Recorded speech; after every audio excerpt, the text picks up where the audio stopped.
a brief cyberpocalypse, Ozzy's dog, and release a ton of crap.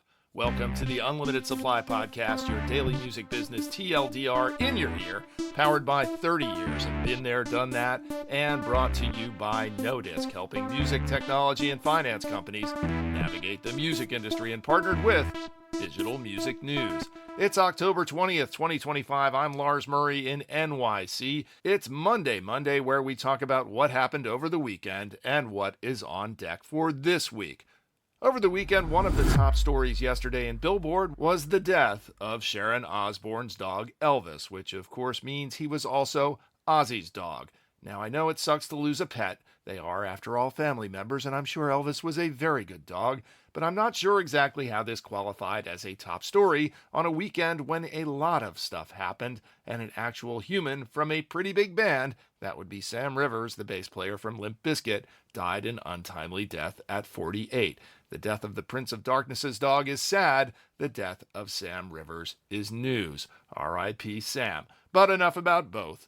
Early this morning, we got a taste of what the cyberpocalypse might look like when Amazon Web Services' East Coast sector went down, and the consequences reverberated globally.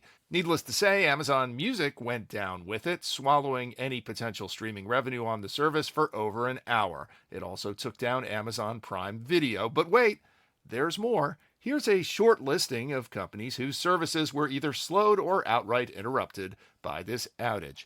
Verizon, Coinbase, The New York Times, Robinhood, Max, Spectrum, and Canva, and AT&T, T-Mobile, United Airlines, Xfinity, Reddit, and Fidelity Investments.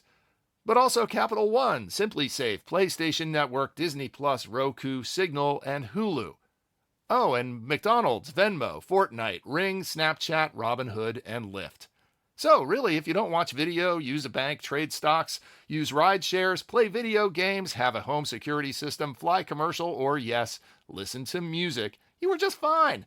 Actually, to be fair, Spotify was just fine. As of this recording, most of the outages were on the mend, if not fixed, but if there were ever an argument for not putting all of your digital eggs in one cloud basket, this is definitely it. But you say, if the server is down, how can it be hacked?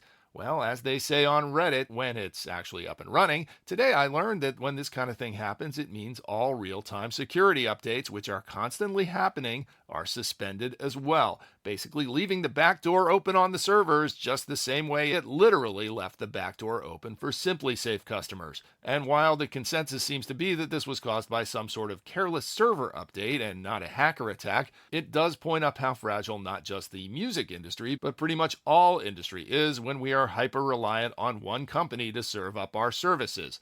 Oh yeah, did I mention Ozzy's dog passed away? It's Billboard Latin Music Week, so there's plenty of other real news to read in Billboard right now. Over at the Bible, Griselda Flores is reporting that the U.S. Latin recorded music revenue for the first half of the year was nearly $500 million, according to the RIAA. Frankly, I'm a little surprised that number is so low, given Latin's surging popularity, but it's an important benchmark to keep in mind as the Bad Bunny Super Bowl appearance looms. That number is certain to increase significantly in the first half of 2026. Another big report released into the wild was Luminate's latest Asia-Pacific report. The headline is that premium streaming in the Asia-Pacific region lags Western markets. This is either good news or bad news for streaming services, in particular Spotify, which are looking to markets like APAC to continue their growth and justify their market cap. If you're an optimist, you say there's a lot of upside. If you're a pessimist, you say, yikes. Music Business Worldwide has a synopsis of the report with old friend Jaime Marconette, and there's a link to the actual report itself in the show notes. Also nudging the death of Ozzy's dog aside in the Billboard headlines this morning was the shocking news that Taylor Swift ended the week at the top of the Billboard charts.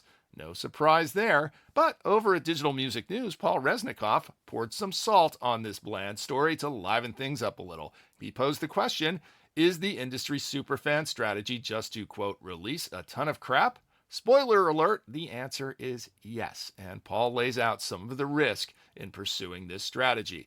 It sure works for Taylor, but it may not work for everybody, and as he points out, Adele didn't need to do this. You can access the full shaker of salt over at Digital Music News. Looking at the week ahead, the aforementioned Billboard Latin Music Week is unfolding starting today down in Miami, including the Latin Music Awards on Thursday. Meanwhile, up in New York, Wednesday and Thursday, it's the National Association of Broadcasters show. Oh yes, broadcasting, that slow-dying beast. On the bright side, they have added an entire creator economy track to the conference this year. Also starting Wednesday and running over the weekend, it's WOMEX, the Worldwide Music Expo in not-so-sunny Finland. Never been, but it seems like a lot of people, 2,600 attendees. Maybe next year, when it's in the actually sunny Canary Islands, we'll take a junket. And yet another ComplexCon has snuck up on me. It's happening this coming weekend in Vegas with Young Thug and Yeet topping the bill. Last year, ComplexCon had a record attendance. Presumably not a single attendee even realized Ozzy Osbourne had a dog. And this year, it will feature nearly 350 brands elbowing each other aside to grab that almighty hip-hop dollar.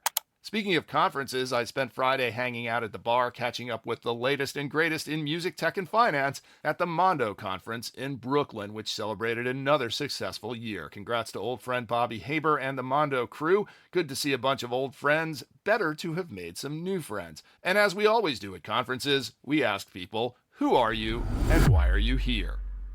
Who are you and why are you here?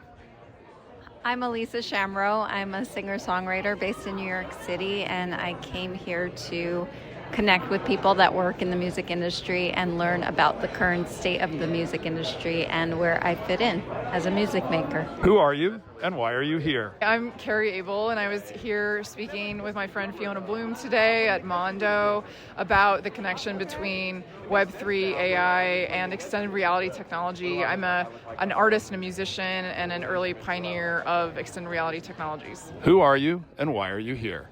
I'm Caswell Hawley. I'm an artist manager and producer manager, and I'm here learning about the modern age of the music business. One thing that we've been talking about this week is discoverability and a lack thereof, I would say, and how to touch bases with the younger audience. Gen Z has primarily been discovering music on SoundCloud, Google, and I would say YouTube, whereas the younger generation, they don't Google anymore, Gen Alpha. All their Googling and finding music is all on TikTok and Instagram now. Who are you and why are you here? Hi, my name is Grace Blue. I am a musician, a singer-songwriter. I live in Bushwick and I do pop rock, emo, metal. I played the showcase in Berlin on Thursday, and so that's how I got here, and I'm just vibing. Who are you and why are you here? My name is Liv. I'm a music manager in A&R based in New York, here to turn up this music scene, and I'm here to meet some more of the New York music community and help connect some dots. Who are you and why are you here? Sorry, I was not expecting to be recorded right now. Who are you and why are you here? My name is Rithik Kundu, and I do a combination of AI music research through NYU and some outside startups and advisory, as well as serving as the head of music tech strategy for Joker Deck, which is a music technology angel syndicate looking at early stage music tech. I was asked to moderate and sit on 2 AI music panels. One was the State of AI Music with Jessica Powell, Daniel Rowland, CJ Carr, and Yuki Mitsufuji.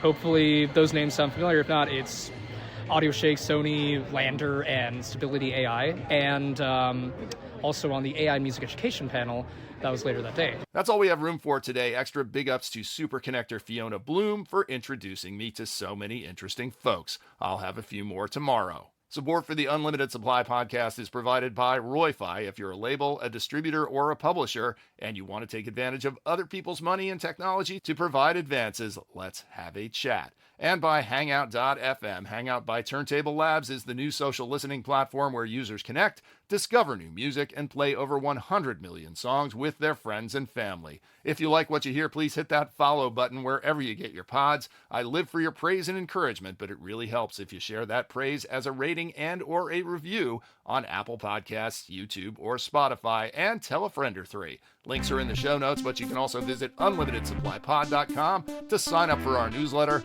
to tell us what you think about the show, to suggest feature ideas, to feed us info, to feed us lunch, to call us out on our dubious assertions, and to tell us what we're missing out on. I'm Lars Murray, and remember, in this business, no conflict means no interest. And rest in peace, Elvis.